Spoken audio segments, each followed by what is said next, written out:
Bonjour à tous, merci encore pour votre soutien et vos remarques, tout est pris en compte. Et merci tout particulièrement à Germain Mercier. Maria Maubin est une actrice que j'aime beaucoup et que j'aurais aimé voir plus souvent. Elle a bercé mon enfance, notamment évidemment avec Les Gendarmes, mais aussi avec un autre film que j'adore qui s'appelle Le Concierge, où je la trouve adorable. Pour l'amélioration de mes vidéos, c'est pas encore gagné, mais on va arriver à se démerder petit à petit. Beaucoup de mouvements, changements de lieu, éléments de décor paumés, mais tant qu'il y a une caméra et un micro, ça doit pouvoir le faire.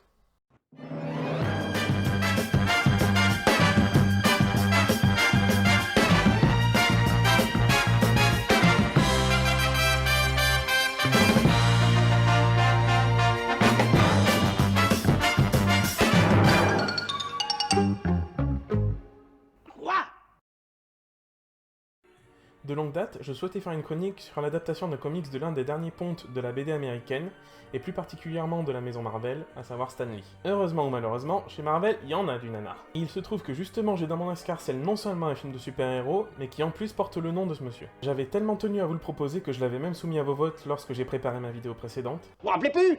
Donc il est temps de vous parler de ce fameux Stan Lee's Lightspeed. Et là où vous allez être épaté, c'est que j'ai trouvé... Mais rien, un truc comme ça. Oh, mais rien. Pas une brogue d'informations, pas un caméo, rien. Et du coup, je suis un petit peu content d'en terminer là et de vous dire à bientôt pour une prochaine vidéo. Terminé! Il s'est foutu de nous! Non, je vais pas vous laisser comme ça, je plaisante. On plaisante, on plaisante.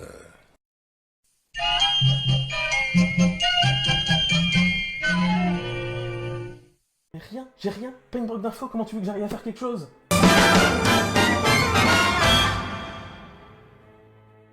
Stan Lee's Lightspeed donc. On va tâcher de se démerder, y a pas de raison non plus. Plaçons-nous dans les années 2000. Les 3 ou 4 décennies précédentes ont permis l'avènement de la pop culture, et jusque-là, les super-héros de chez Marvel ont eu la cote surtout sur le petit écran. Le cinéma est trusté quant à lui par son grand rival de chez DC Comics, avec des super-héros comme Superman, Batman. Et chez Marvel, des séries télé comme Spider-Man ou Hulk permettent de donner vie à ces héros de bande dessinée. Mais à part quelques téléfilms et films distribués uniquement en vidéo, rien de très ambitieux du côté de l'éditeur des Avengers. Mais revenons en 2000. Cette année-là sera un film qui va révolutionner le film de super-héros et qui va définitivement lancer Marvel au cinéma, X-Men. En plus de ces différentes suites, ce film va permettre à d'autres héros Marvel d'éclore, tels que Spider-Man de Sam Raimi, Hulk de Ang Lee, Daredevil de Mark Steven Johnson, C'est qui celui-là? ou les 4 Fantastiques de Tim Story, le tout déjà avec un copieux paquet de caméos de Stan Lee. En 2001, cette légende des comics, très avisée, crée la société POW Entertainment. Ce sigle très stylisé en forme d'onomatopée reconnaissable dans les comics est également un acronyme pour Purveyors of Wonders, le fournisseur des merveilles. Cette entreprise a pour vocation de créer des programmes de télévision, des films et des jeux vidéo dans l'univers des comics. Le premier téléfilm créé par cette entité est donc le nanar qui nous intéresse, Stan Lee's Lightspeed. Alors quand j'ai découvert ce film, je me suis dit, Stan Lee, film de super-héros, pas connu... Et en ce qui me concerne, youpi. Sauf que... il y a un peu tromperie sur la marchandise. Parce qu'en fait d'implication de Stan Lee dans ce film, il n'emporte uniquement que le nom dans le titre, parce qu'il est simplement producteur exécutif du fait de son implication dans la société POW Entertainment. Et c'est tout. Le scénario n'est pas de lui, il n'a même pas d'implication dans le processus créatif de ce film, il n'a pas eu d'idée concernant ce scénario, concernant ce film, et en plus, comme j'ai déjà dit, il n'y a même pas le moindre bout de caméo à se mettre sous la dent. Saligo!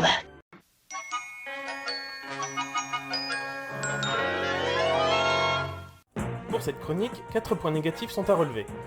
Le costume du héros qui est assez hideux et qui nous confirme que le costume montré sur la jaquette du DVD n'est pas trop contractuel. Ouah, c'est laid!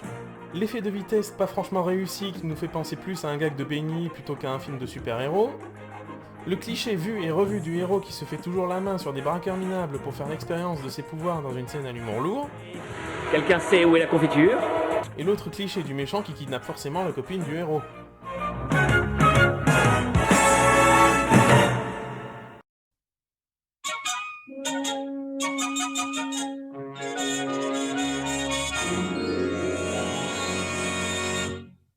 Bon, jusque-là, rien de bien objectif, alors on va tâcher de se concentrer sur un petit peu de formel pour contrebalancer tout ça. Ce film nous raconte le parcours initiatique d'un héros en devenir qui a la faculté de se déplacer plus vite que la lumière. Non, pas lui. Non, pas lui non plus. Ah, voilà. Lightspeed étant une création originale qui ne préexistait pas en comics, on a au moins la surprise de découvrir de bout en bout un héros et sa mythologie, là où toutes les adaptations ciné ou télé de bande dessinée réalisées jusqu'ici avaient un caractère attendu compte tenu de la popularité de ces personnages. Effectivement, on n'a pas forcément besoin d'avoir vu un film avec Superman, Batman, Hulk, etc. pour savoir qui sont ces héros et se les représenter. Dans les films de super-héros, il y a un lieu commun qui veut que le héros crée, entre guillemets, le méchant qu'il doit affronter. Ces deux personnages vont se côtoyer dans leur parcours initiatique et vont rester proches jusqu'au moment où le héros va commettre une faute que ne lui pardonnera pas l'autre personnage. Une faute qui engendrera une souffrance et une transformation morale et bien souvent physique de cet ancien allié qui deviendra alors son ennemi juré. Son némésis, autrement dit, qui sera alors animé par un désir de vengeance lié à cette période charnière du passé des deux personnages. Ici, les parcours du bon et du mauvais personnage sont très vite divergents, et à la différence du lieu commun que je viens d'évoquer, le némésis va obtenir sa condition de méchant uniquement par sa propre faute.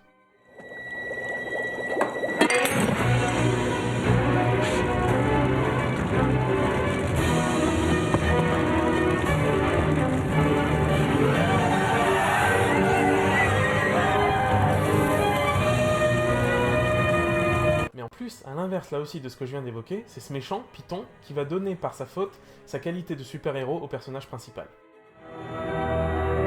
Je vais t'aider à entreprendre le voyage pour le monde de l'au-delà. Mon ami.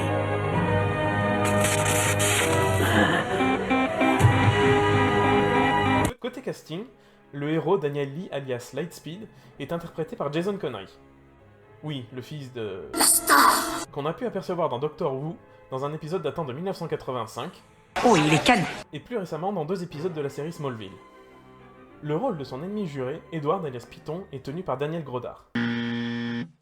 Vicieux, va. Un visage bien connu des téléspectateurs de TF1 puisque c'est un des personnages quotidiens du feuilleton Les Feux de l'amour, et on a pu le voir également en personnage principal de la série Beastmaster dans les années 90, à l'époque où des séries antiques comme Xena étaient à la mode. Belle bête. Bess, la compagne du héros, est quant à elle interprétée par Nicole Eggert, qu'on a pu apercevoir dans la série Alerte à Malibu, et on notera également la présence de Lee Majors, qui s'était fait connaître dans les années 70 dans la série L'homme qui valait 3 milliards, et également dans les années 80 en interprétant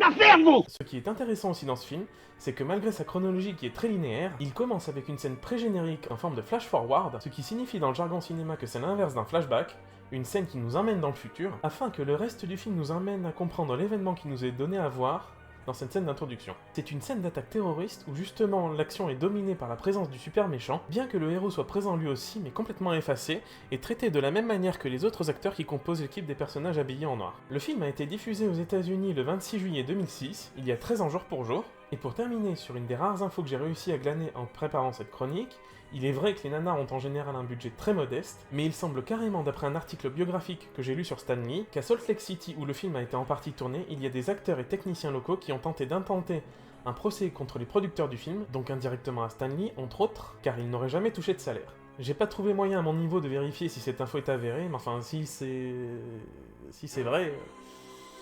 Bon...